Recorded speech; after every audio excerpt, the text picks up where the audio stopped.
Hello and welcome to the sped up version of the Stampscapes tweaking transformation video here.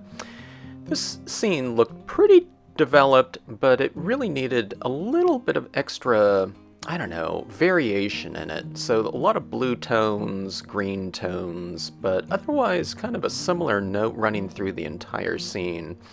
So what I'm doing here is I'm adding in some warm tones into my tree trunks, and I'll do the same thing in some of the shadow areas of my rocks.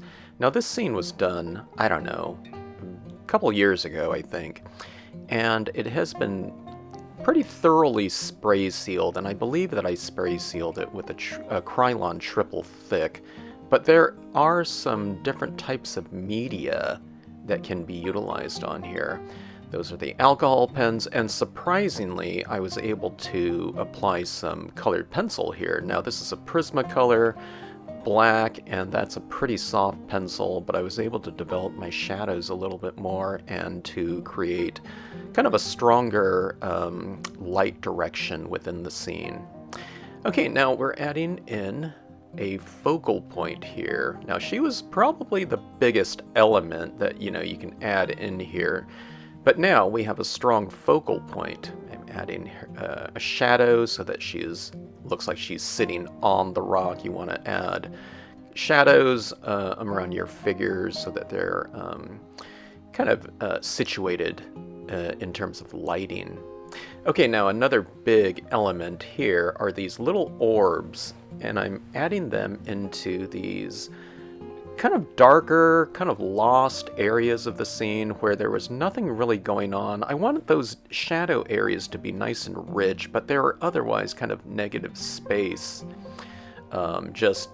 Nothing to draw the viewer's attention. So I made these little orbs here, and I laid down some colored dots, and now I'm adding a tiny little white dot in the center of those colored areas.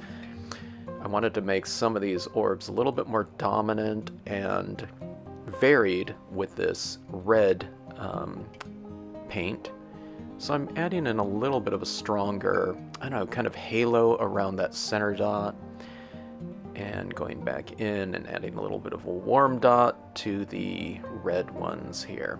Okay, now this is the thing that really makes these little glowing orbs come to life, and that's a little bit of faint, very dryly added white pigment ink. Okay, now if you ever try this, everyone who ever tries this applies like a big blob of paint. You really want to apply it very dry, like a dry brush effect.